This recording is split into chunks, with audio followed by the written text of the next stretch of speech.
Our first speaker is going to be Kater Cheek. Her speech title is Small Warrior Lost in Japan. It's a entertaining speaker number 1 from the entertaining speech. And she's requested 5 to 7 minutes, and the purpose of the speech is to entertain. While plenty of little girls want to be ninjas when they grow up, few of them actually take the time to study martial arts and go to Japan. Kater is going to tell a true story about how, as a high school exchange student, she learned a different kind of bravery. So, everyone welcome, Kater! He's going? Oh, you about it? I gave it to him. Oh, okay. Oh, sorry, wasn't supposed to give it to you. I forgot. That's right.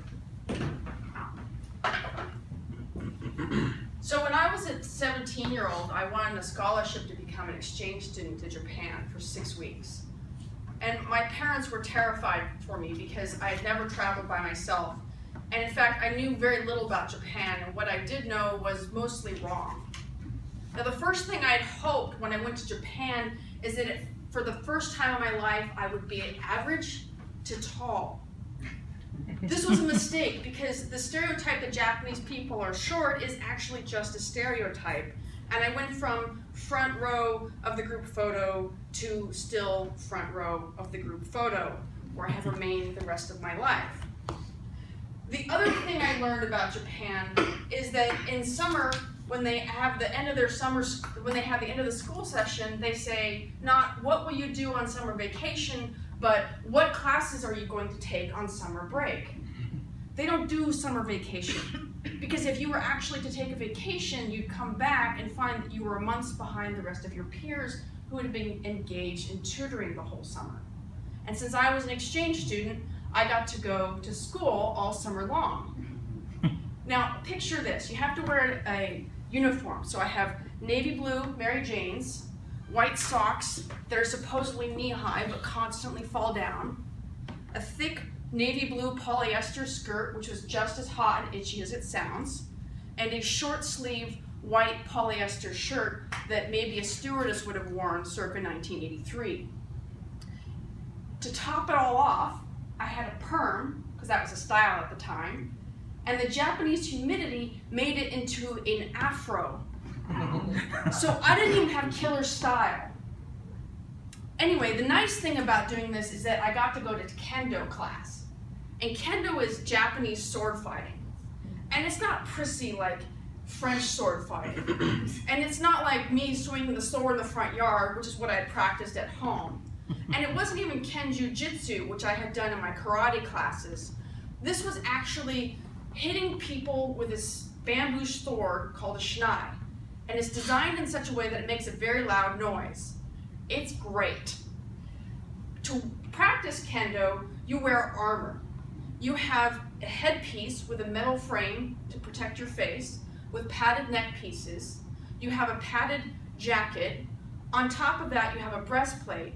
And then on top of that, you wear hakama. And hakama are floor-length culottes. Culottes are like a split skirt. And they have a long string to tie with a drawstring. Now, the room we practiced in was unair conditioned, so it was 90 degrees and 90% humidity. And to hydrate ourselves, we drank this stuff called mugicha, which is basically, they call it a wheat tea. Imagine beer without the alcohol and carbonation, and you're pretty spot on. I drank a lot of this.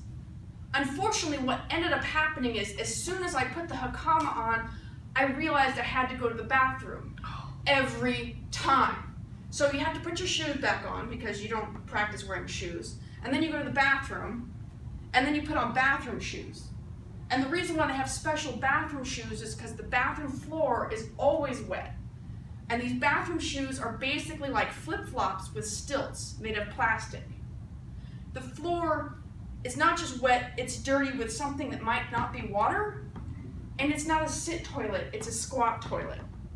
So wearing bathroom shoes, you have to get floor-length culottes off with drawstrings and then squat while not letting any of it touch the floor. This is a valuable martial art. So my host sister got tired of waiting for me after school.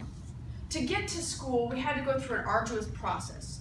From the house, we would walk down the hill, we would get on a bus, we would get off the bus, we would walk, we would get on a ferry, we would get off the ferry, we would walk, we would get on another bus, we would get off the bus, we would walk to get to school. It took about an hour and a half.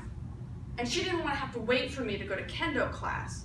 So after a few days of this, she said, you know, I think you can get home on your own. I said, I don't think I can do that. I am not good with directions. She said, no, it's easy. Your friends will walk you to the ferry, they'll go with you from the ferry to the bus, and they'll put you on your bus, and then you just have to get off at Watamachi. I said, I don't think I can do that. She said, it's so easy, you can do it just fine. So after kendo class, my friends went with me to the ferry, or the bus, and then the ferry, and then the other bus. We got off, we went on the other bus, and they said goodbye. So I had a piece of paper with my bus stop written on it. And it was getting dark, and these kanji were flying by me in the dark. They don't announce the bus stop, and I still can't read Chinese characters worth of crap. So, long story short, after a while I realized my bus was way back there. My bus stop was way back there, and I didn't know where I was going, but I knew I wasn't going to end up in Korea because it was an island. I just knew that I wasn't going to end up home if I kept going the way I was going. I was terrified of talking to people, especially terrified of talking to people who might not speak English.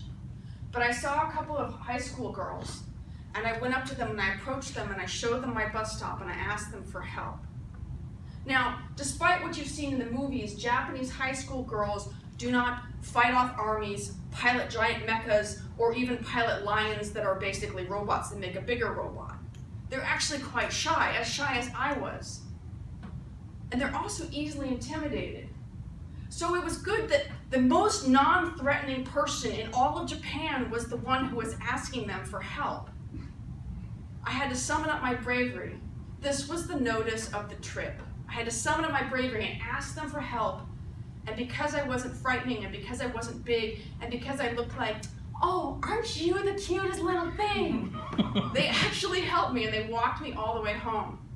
So the thing I was most ashamed of looking like, oh, was the thing that helped me in this situation.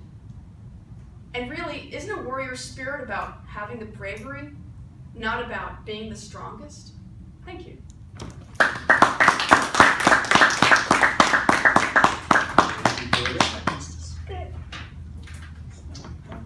We have 1 minute for evaluations.